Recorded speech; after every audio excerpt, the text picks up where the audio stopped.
Hello everyone and welcome back to Paper Peony. I'm Kimberly Jones and I'm an independent demonstrator for Stampin' Up. This is my last sample as of right now using the Trusty Tools bundle, which I love. This happens to be a masculine card that I've done for the month of June. You can make this also farmer overalls, just by the choice of your colors that you use. I created this template myself and I will share with you all the measurements. Here is the front. Then here is the back. And on the back, I actually did a little loop on the back pocket like you would see on your painter overalls. So let's get started on this. I did a lot of things in advance to save on time, but I am going to show you how all these cuts happen, how they come about, and how I did the outside splatter on the overalls. And then the inside, I just put an insert and splattered it as well to imitate the front and back. Okay, so let me show you what to do first.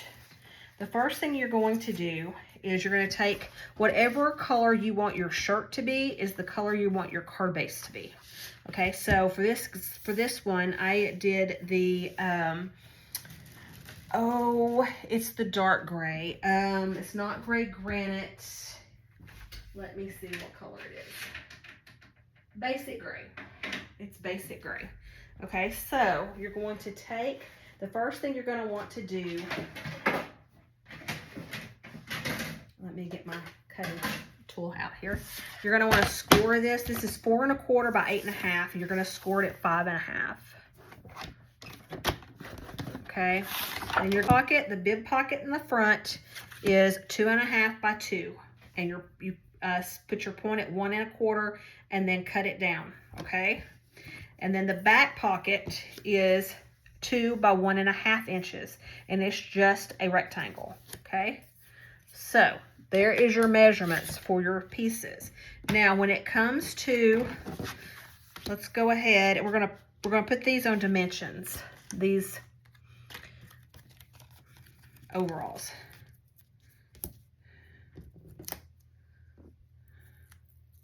Bottom as your guide and go all the way down to the bottom, and then it'll lay down just like that. And then you're going to do the same as the back and bring it up. Okay, then you have your back. You can go ahead and put your back pocket on here, and again, I did dimensions. If you don't have dimensions, you can just, glue them on flat. Trying to scrounge some up.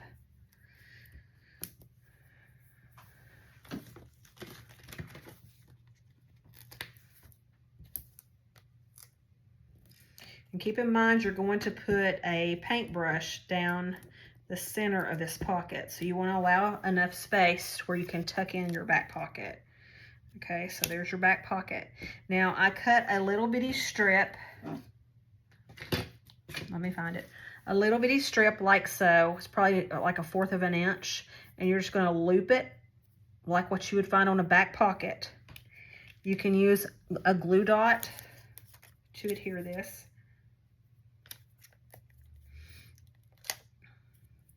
Make it a little bit easier.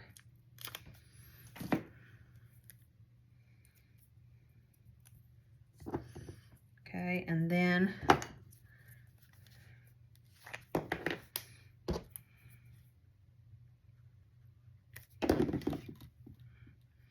you want to kind of leave a little dimension there when you glue it down or glue it together. That way it kind of looks like a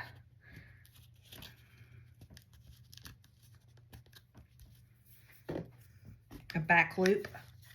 Okay, so there's the back piece. And then let's do the pocket on the front. This is also on dimensions because, again, the paintbrushes are going to go in them.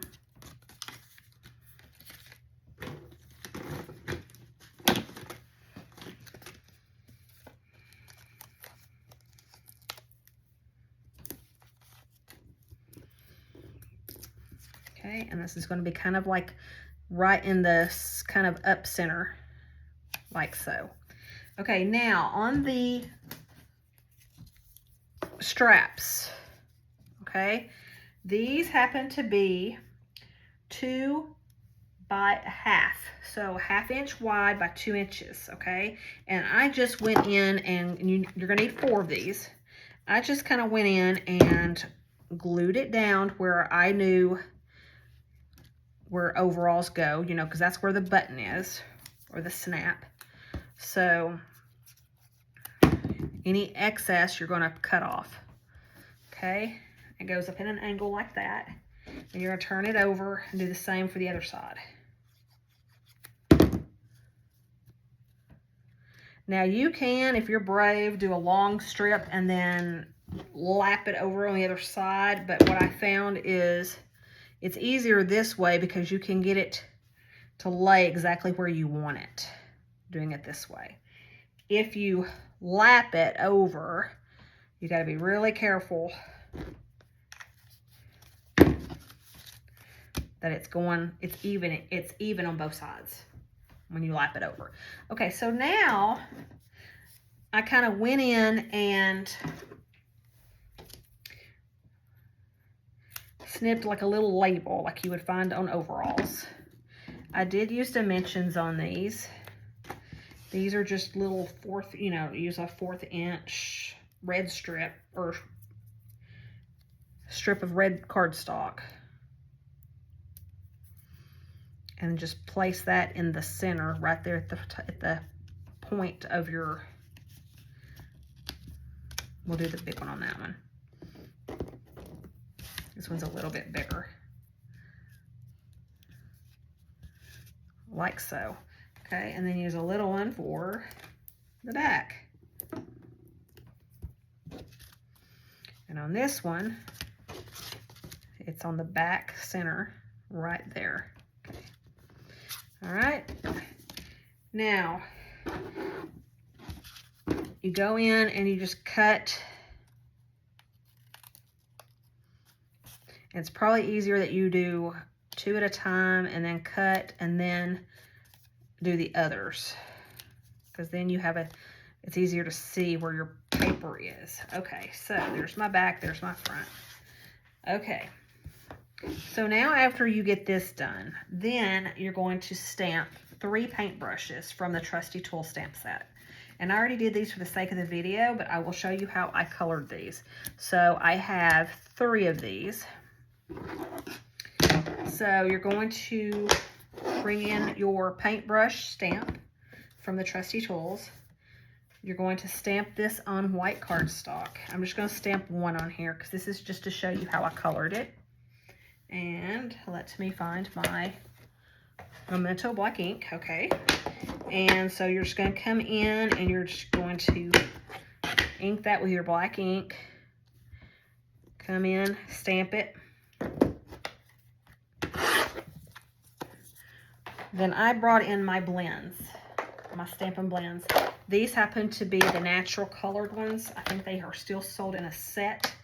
I did a light color. This is the SU 500. And I think, let me see which one's darker. 500 and 600 are the ones I used. Yep, the 600 is the lighter one. So the higher the number, the lighter the color. And these have the big and the narrow nibs on them. So I'm just going to use the narrow. You're just going to come in and you're just going to color that paintbrush handle. There is no right or wrong way of doing this. Okay, now you're only going to go to right here because that is going to be your silver.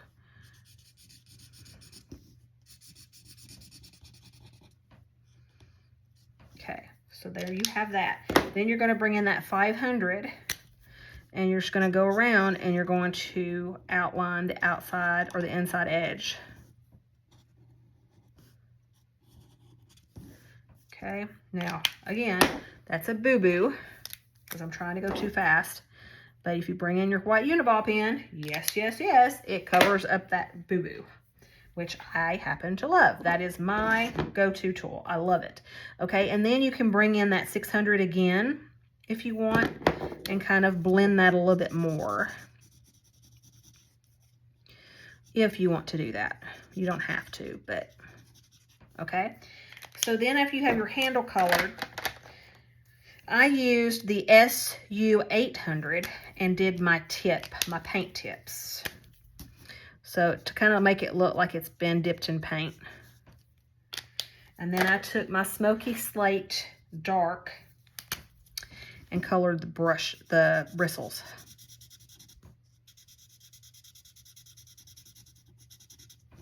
When this dries, it's going to dry a lot lighter. Okay? All right, so there's that. Then I brought in, if you've heard me from previous videos, I mentioned that I get my Uniball pens on Amazon, and I get them in a 3-pack of color with silver, gold, and white. And so the silver, I just came in and colored this metallic part of this brush with the silver. And I didn't want to kind of cover all those black lines, so I kind of went in between those black lines so it wouldn't affect the image. Okay, and then you're left with this. Okay.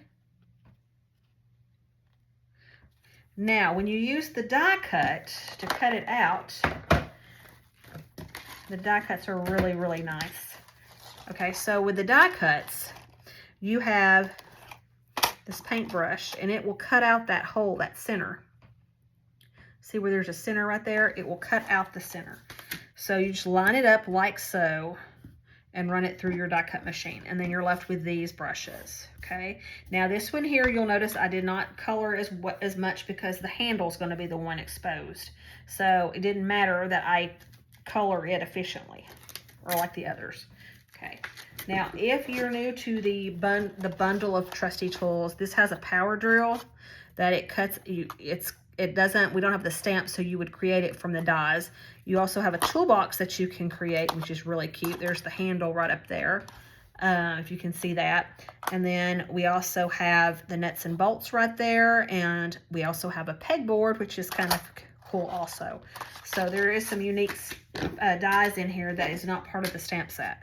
Okay, so the next thing we're going to do is we're going to just stuff these brushes in here, okay? And I want this one to be stuffed like that because I did not color the bristles, okay? And so I did use dimensions on these brushes. So you're just going to put those in here.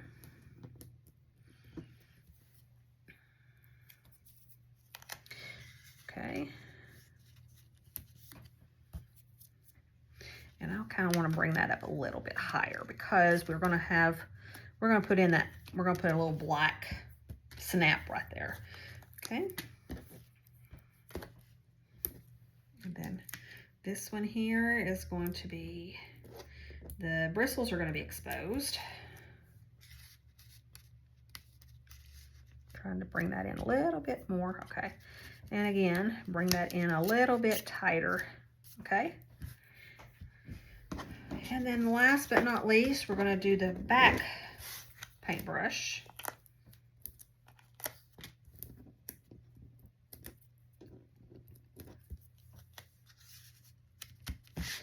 All right, so now how did I get the paint splatters? Okay, so in this stamp set, there is this paintbrush blob. And I just used various colors of inks. Let's use Greeny Apple Green. Come in, stamp it, and then stamp it off. Okay. Then I turned it over and did some on the front. Stamp it off. Stamp it off. Okay, and that's the Greeny Apple Green. Then I'm going to come in and I'm going to do some Berry Burst. I didn't do Berry Burst with the first one, but we'll do it with this one. And my light just fell, sorry. There we go. Okay, so now we get the green clean and we come in with the Berry Burst. And we'll do this on the, so you can do it, stamp off on it quite a bit and it will look more realistic like that, okay? And then the next thing we're going to do, now here is something that a lot of people probably don't know, but if you take a block, just like a little block, it doesn't matter what size, but because of the area that I have here, if you bring in a block and just ink one of the sides of the block like this. Put some ink on there. Then it's going to give you paint splatters. Okay, and then you just turn it over and do the same with the front. Okay, just like that. Okay, and you can do the same with the blues. You can bring in some blues and do that same thing. Just make sure you don't use the same edge to use that blue, or you will muddy up your inks. Coming in and doing some blue. Okay, so then you have all your splatters on your overalls. Okay, and then the last thing is you're going to bring in some blends, and you're going to take a blend. You're going to take the brush side, the wider side, and you're going to just flick it in the cap, and it gives you a splatter. Okay, same with the front. You're going to do the front that same way. All right, and then you have a scrap piece of white for the inside, measured at 3.5 by 4. And remember I said that I wanted splatters on the inside as well to imitate that outside, and you're just going to come in and the sky's the limit on this. So, but I will have all the measurements in my details below in the descriptions. So check out that. Make yourself a template for all your pieces like I did with the measurements on them, and then that way all you have to do is outline it on your cardstock, and it saves a lot of time doing it that way. So I hope you enjoy these cards. I hope you give it a try. If you have any questions, please reach out to me.